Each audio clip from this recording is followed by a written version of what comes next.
이제 우리가 성경을 쭉 읽어 오는 가운데 신명기까지 읽게 되었고, 이제는 이번 주간에는 여호수아서를 읽게 되었습니다.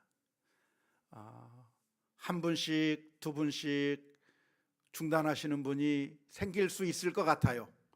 혹시 톡그룹 중에서 그렇게 중단하신 분이 혹시 계십니까? 있나요? 있을 수 있겠는데, 그러할 때 따뜻하게 사랑으로 같이 더 가자고 이렇게 권면해 주시면 좋겠습니다. 지금 안 읽은 부분 그것까지 다 읽으려고 하면 힘드니까 뒤에 것은 잊어버리고 오늘부터 다시 여호수아서부터 읽어나가자, 여호수아서부터 읽어나가자 해가지고 여호수아서부터 계시록까지 읽고 내년 또 창세기부터 읽으면 어차피 일독 되는 겁니다. 어차피 오늘부터 다시 시작하면 되는 거예요. 그러니까 중간에 잠깐 뭐 이런저런 일로 중단하는 경우들이 반드시 생깁니다. 반드시 생기는데 그것 때문에 아예 포기할 것이 아니라 그때 다시 시작하면 그때부터 또 1년 하면 또 성경 일독을 할 수 있게 되는 것이니까 넘어진 그 자리에서 다시 일어서셔서 성경 말씀을 같이 잘 읽을 수 있는 우리 모두가 다 되었으면 좋겠습니다. 이번 주에는 우리가 여호수아서의 말씀을 읽게 되겠는데요, 이 여호수아서의 말씀은 이스라엘 민족이 가나안 땅에 드디어 정착하게 되는 그 과정을 그려주고 있습니다. 지금까지 애굽 땅에서 종살이 하다가 그래서 해방되어서 광야의 고난의 과정을 지금까지 쭉 거쳐왔다고 한다면, 이제 여호수아에서는 새로운 지도자 여호수아와 함께 가나안 땅을 실제적으로 정복하게 되는 그 과정을 살펴볼 수가 있습니다. 그런데 그 가나안 땅에는 무주공산이 아니라 가나안 땅에는 이미 살고 있던 가나안 민족이 있었던 것이죠. 그래서 그 가나안 민족이 살고 있던 그 땅을 차지하기 위해서는 불가피하게 전쟁을 해야만 하는 불가피한 상황이 펼쳐지게 되는 것이죠. 오늘날 우리가 이러한 전쟁의 이야기를 읽는 것은 여러 가지로 불편한 마음이 들 수밖에 없는 구절들이 바로 이 여호수아서의 말씀 가운데 있을 수가 있겠습니다. 저 정말 수많은 사람들을, 시민들을 죽여버리고 진멸해야 되는 그 이야기를 읽는 것은 사실 쉽지 않은 이야기입니다. 하지만 우리가 이 여호수아서의 말씀을 살펴보면서 하나님께서는 이 말씀을 통해서 우리가 무엇을 깨닫기를 원하시는지 한번 생각하면서 이 여호수아서의 말씀을 읽었으면 좋겠습니다. 지금까지 이스라엘 민족을 인도해냈던 모세가 죽었다고 하는 이야기부터 여호수아서는 시작하게 되는 것이죠. 이 모세는 하나님께서 약속해 주신 그 땅을 보지 못하고 느보산 위에서 죽음을 당하게 됩니다. 죽게 됩니다. 마지막을 보내게 되는 것이죠. 제가 지난번에 성지순례에 가게 되었을 때 모세가 올라가서 죽었다고 하는 그 산에 올라가서 그래서 저 멀리 예루살렘이 어디 있는가를 한번 이렇게 볼 수 있는 기회가 있었어요. 근데 그 느보산에서 쭉 바라보면 저 앞에 가나안 땅이 펼쳐 보이는 거예요. 사해 바다가 보이고 사해 바다 건너편으로 그 유대 땅이 보이는 그 땅이 눈에 보이는데, 그 눈에 보이는 그 땅을 앞에 두고 모세가 그 산 위에서 죽었을 거라고 하는 것을 생각해 보면 참 여러 가지 감정이 드는 것을 느낄 수가 있었습니다. 모세가 이렇게 가나안 땅에 들어가지 못하고 죽게 되었는데요, 그 마지막을 맞이하게 되었는데, 이렇게 모세가 사라짐으로 말미암아 하나님의 약속도 같이 사라지게 되었는가 하면 그렇지 않습니다. 비록 사람은 죽었지만 하나님의 은혜는 사라지지 않았고, 하나님께서 해주신 그 약속의 그 말씀들은 여전히 유효해서 이스라엘 민족을 그 가나안 땅으로 인도해 드리는 모습을 여호수아에서 볼 수가 있는 것입니다. 우리 사람들은 우리가 믿을 수가 없는 것이죠. 철저하게 약속했던 사람들, 철저하게 확신을 주었던 그런 사람들이 하나씩 둘씩 사라지기도 하고, 그리고 마음이 변하기도 하고, 그리고 목숨이 끊어지기도 하는 등 우리가 사람을 의지할 수 있는 것은 없을 것입니다. 하지만 그렇게 사람이 사라진다고 해서 하나님의 은혜가 사라지는 것도 아니고 하나님의 약속이 사라지는 것도 아닌 것이죠. 하나님께서는 언제나 함께 하시기 때문에, 그래서 이스라엘 민족들은 그 순간에도 강하고 담대할 수가 있었습니다.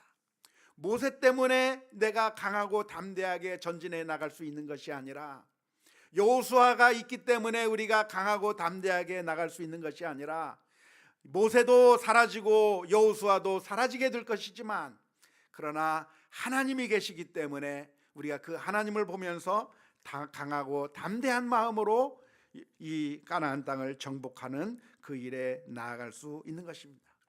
우리에게 소망이 어디에 있는가? 우리의 소망은 사람에게 있는 것이 아니라 하나님에게 있다고 하는 사실을 다시 한번 깨달을 수가 있을 것입니다. 그런데 하나님께서 우리와 함께 하신다고 하는 이 말씀은 우리에게 위로가 되고 은혜가 되는 말씀이기도 하지만, 동시에는 엄청난 경고의 말씀이기도 합니다.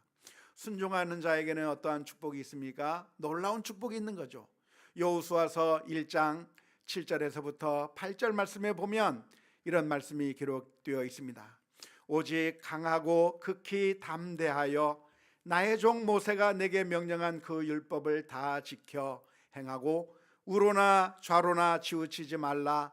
그리하면 어디로 가든지 형통하리니 이 율법책을 내 입에서 떠나게 하지 말며 주야로 그것을 묵상하여 그 안에 기록된 대로 다 지켜 행하라. 그리하면 내 길이 평탄하게 될 것이며 내가 형통하리라 말씀해 주신 것이죠. 따라서 하나님께서 함께 하고 계시기 때문에 하나님 앞에 순종하며 그 말씀대로 순종하는 자들에게는 축복이 있는 것이지만, 정반대로 하나님을 거역하고 하나님과의 언약을 깨뜨리게 된다고 한다면 하나님의 심판이 있다고 하는 사실을 기억하면서 우리가 하나님의 말씀을 순종하며 살아가는 일에 최선을 다해야 될 줄로 믿습니다. 과연 이스라엘 민족은 가나안 땅에서 이 두 가지 선택 가운데서 어떤 선택을 하게 되었을까요? 순종하는 선택을 했을까요?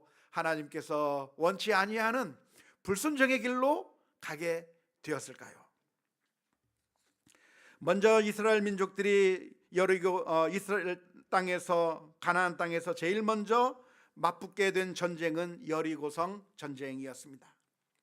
이 여리고성 전쟁 속에서 우리가 제일 먼저 주목해 보아야 될 장면이 있다고 한다면, 라합이라고 하는 가나안 사람을 구원한 이야기라고 할 수가 있겠습니다.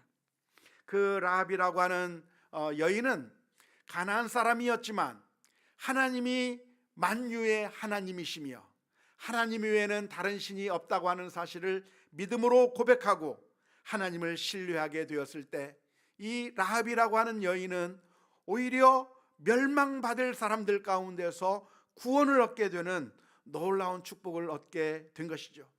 구원이라고 하는 것은 이스라엘 사람들에게만 주어진 것이 아니고 사실은 모든 민족에게 주어지는 복음이라고 할 수가 있겠습니다. 그 옛날 아브라함에게 주신 약속이 무엇이냐면, 아브라함을 통해서, 아브라함의 후손을 통해서 모든 민족이 복을 받으리라고 약속해 주셨기 때문인데요. 따라서 이 라합이 구원받는 것을 보면서 하나님께서는 그 누구도 차별하지 아니하시고 하나님을 믿고 신뢰하고 복종하는 자에게 구원을 주신다고 하는 사실을 생생하게 보여주는 것이라고 할 수가 있겠습니다. 뿐만 아니라 이스라엘 민족은 여리고성을 점령하기 전에 먼저 길갈에서 할례를 행하는 모습을 보여줍니다. 이스라엘 민족들이 애굽 땅에서 나왔을 때 그 광야 생활을 하느라 광야에서 태어난 사람들은 할례를 받지 못한 채 여기까지 온 겁니다. 하지만 이제 가나안 땅에 들어가기 직전에 할례를 행하도록 하나님께서 명령하셨는데요. 사실 할례를 행하게 되면 그 육체의 아픔 때문에 전쟁을 제대로 수행할 수가 없음에도 불구하고 하나님께서는 이스라엘 민족으로 하여금 할례를 받을 것을 원하셨어요. 왜냐하면 이스라엘 민족이 가나안 땅에 들어가는 것 자체가 단순히 그냥 들어가서 땅을 차지하는 게 중요한 것이 아니라 하나님과의 언약 관계를 신실하게 맺으면서 하나님께 순종하면서 살아가는 하나님의 백성으로 살아가는 것이 정말 중요했기 때문에 그렇습니다. 그래서 할례를 받으면서 우리는 하나님과 언약을 맺은 민족이구나, 하나님과 언약을 맺은 민족이기 때문에 하나님의 말씀에 순종하며 살아야 되겠구나, 순종하지 않는다면 우리가 잘려나가게 될 것이다 라고 하는 사실을 생생하게 기억하면서 가나안 땅에 들어가서 하나님의 말씀에 순종하며 사는 그 백성이 되기 위하여서 할례를 받게 되는 것이죠. 할례라고 하는 것은 표피를 잘라내는 것인데 마치 우리가 하나님의 언약을 어기게 되면 하나님께서 이스라엘 민족에게서 그 언약을 어긴 사람들을 잘라내려 버리는 것과 같은 그런 경고를 몸에 새기는 것이 되는 것이죠. 그래서 이스라엘 민족들이 이 가나안 땅에 들어가면서 이제는 하나님의 말씀에 순종하며 살겠다고 하는 그런 다짐을 하게 만들고, 그래서 가나안 땅에 들어가게 만드는 것이죠. 이 여리고성 전투라고 하는 것은 어떤 전투인가? 그냥 한 나라가 한 나라를 공격해서 무찔러서 이기는 전투가 아니라 사실은 이것이 바로 하나님의 전쟁이요 거룩한 전쟁이라고 하는 그 특징을 우리가 먼저 이해해야 합니다. 거룩한 전쟁, 하나님의 전쟁이 무엇인가요? 그것은 하나님께서 심판의 차원에서 이루어 가시는 전쟁을 의미합니다. 다시 말하자면 이 가나안 땅 사람들이 하나님 앞에 죄를 짓고 그리고 너무나도 타락해 버려서 하나님께서 더 이상 참을 수가 없어서 그들의 죄악을 심판하실 정도의 그런 심각한 죄 가운데 빠지게 되었을 때 하나님께서는 그 사람들을 심판하시는 거죠. 마지막 날에 우리가 하나님 앞에 서게 되면 우리가 행한 바에 따라서 심판을 받게 되는 것처럼 당시 이 가나안에 살던 여리고성에 살던 사람들이 하나님 앞에 엄청난 죄를 저질렀기 때문에 하나님께서 이스라엘을 들어서 심판하시는 하나님의 심판의 차원에서 거룩한 전쟁, 하나님의 전쟁이라고 말할 수가 있습니다. 하나님께서 이스라엘 민족을 가나안 땅에 당장 인도해 들이신 것이 아니라 아브라함에게 약속하신 다음에 400여 년을 지나도록 그 기간을 유예 기간을 두셨습니다. 그래서 이스라엘 민족들은 애굽 땅에 내려가서 거기서 수가 증가하고 그리고 광야를 통과하면서 그래서 400여 년이 지난 후에야 이 가나안 땅을 정복하러 오게 된 이유가 무엇일까요? 왜 하나님의 가나안 땅의 약속이 이렇게 늦어졌습니까? 그 이유에 대해서 창세기 15장 6절 말씀에 이렇게 표현하고 있습니다. 15장 6절이 아니고 다른 말씀입니다. 잘못 적은 것 같습니다. 창세기 15장 16절 말씀. 대단합니다. 이걸 금방 찾았어요. 한번 같이 읽어보겠습니다. 시작. 내 자손은 사대 만에 이 땅으로 돌아오리니 이는 아모리 족속의 죄악이 아직 가득 차지 아니함이니라 하시더니. 이 창세기 15장 16절은 누구에게 주신 말씀이죠? 아브라함에게 주셨던 약속인 거예요. 아브라함한테 주시는 말씀이 아브라함아, 이 땅을 너와 내 후손들에게 주겠다고 약속을 하셨는데 그 약속을 하시면서 지금 당장 주는 것이 아니라 4대가 지난 후에 네 후손들에게 주겠다고 말씀하셨어요. 다시 말하자면 400여 년이 지난 후에 이스라엘 민족이 이 땅을 차지하게 할 것이라고 말씀하셨는데 이 400년 동안의 긴 기간을 유예 기간을 두신 이유가 무엇인가? 아모리 민족들이 지금 죄를 엄청 짓고 있어서 그래서 하나님께서 심판하셔야 되기는 하겠는데 좀 더 기다려 보겠다는 거예요. 좀 더 참아 보겠다는 거예요. 그래서 참고 또 참고 해서 400여 년을 더 참다가 이제는 더 이상 참을 수 없는 상태가 되었을 때 하나님께서 이스라엘 민족을 들어서 그 가나안 민족을 심판하시는 하나님의 심판의 전쟁이 바로 이 가나안 전쟁이고 여리고성의 전쟁이라고 할 수가 있겠습니다. 따라서 이 가나안 전쟁을 통해서는 이스라엘 민족이 이 여리고성에 있는 전리품을 취할 수가 없었습니다.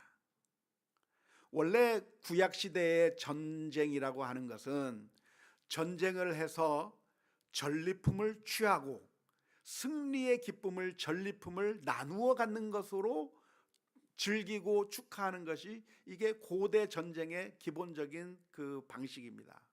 하지만 하나님께서 이 거룩한 전쟁을 하는 이스라엘 민족에게 말씀하시는 것이 무엇이냐면 너희가 여리고성을 점령한 다음에 전리품을 하나도 취하지 말라고 말씀하셔요. 어떻게 해라?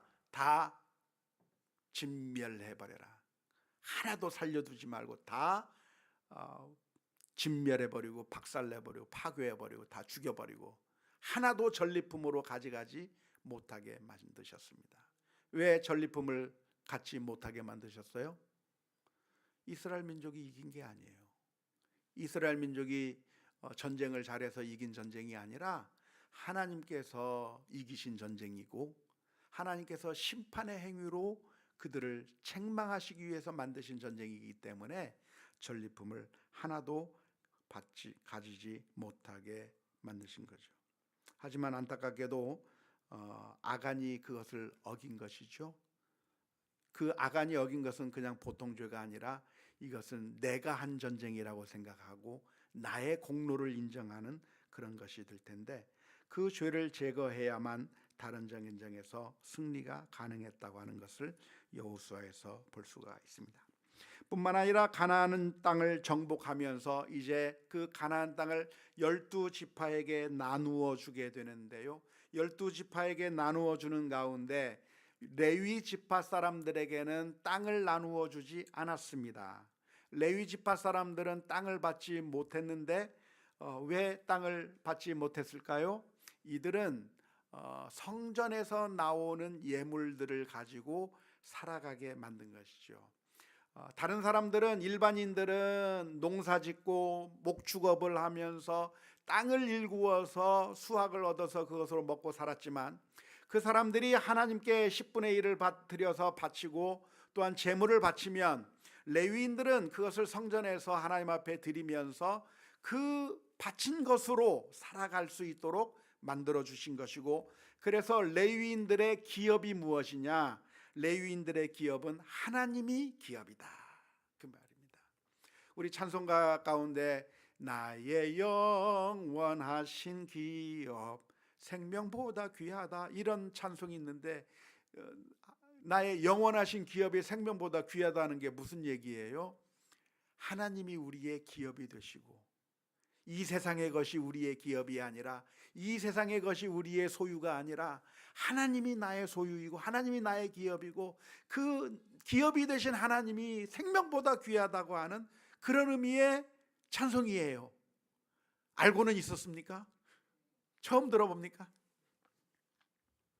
아무튼 이스라엘 지파는 레위 지파는 하나님만을 바라보며 살게 만들어 주신 것이죠.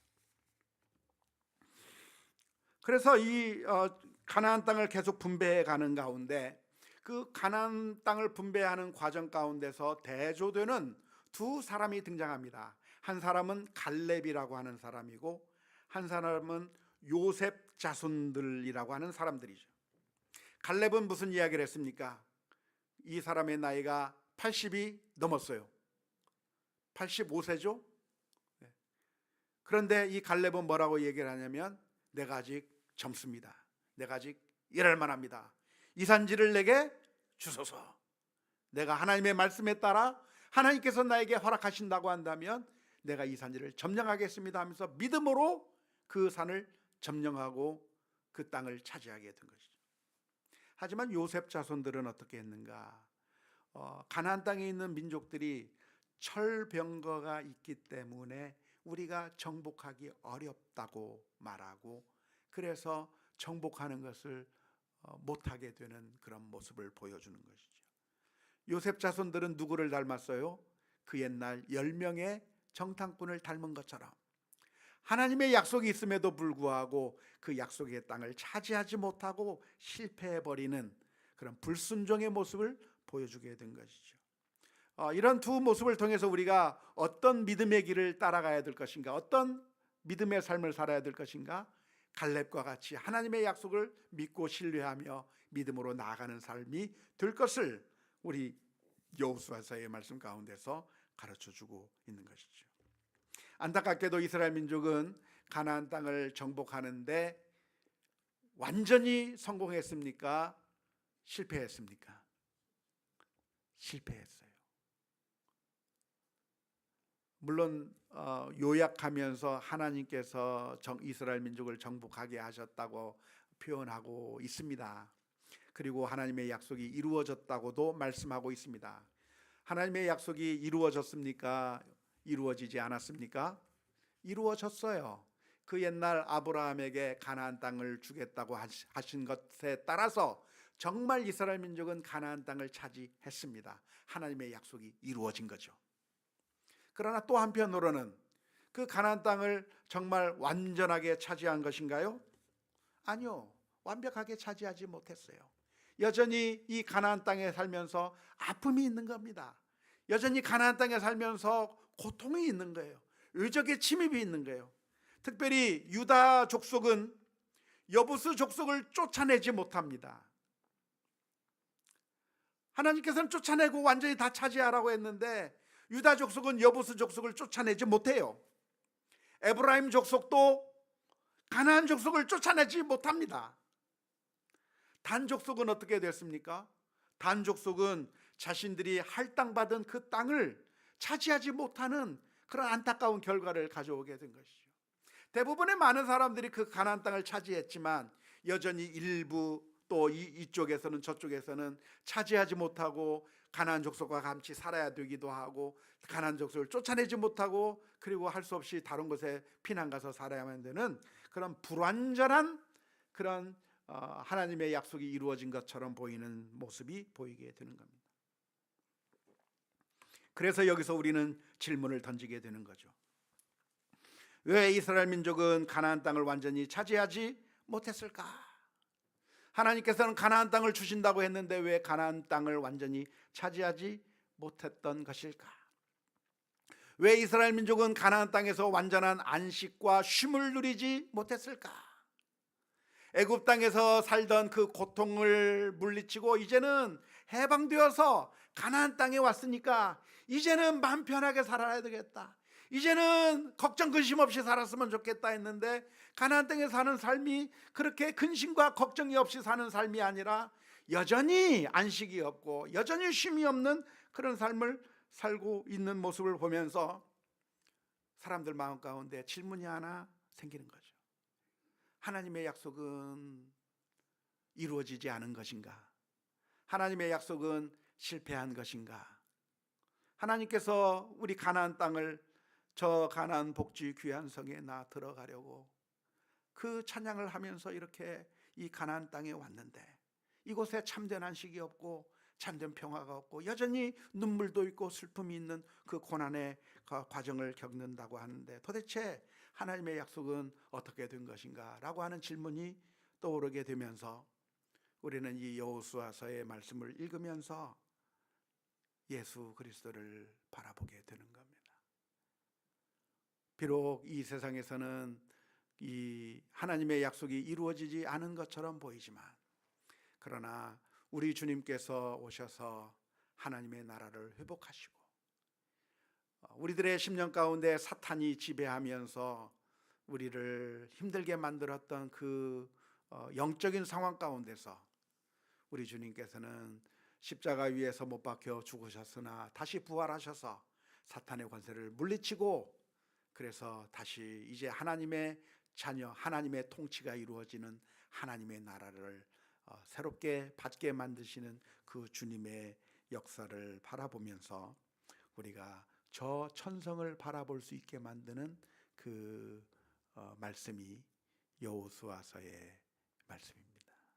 한편으로는 이루어졌지만 또 한편으로는 영원한 천국, 영원한 가나안 땅, 저 땅을 바라보면서 우리의 소망을 두게 만드는 책이 여호수아라고 할 수가 있겠습니다.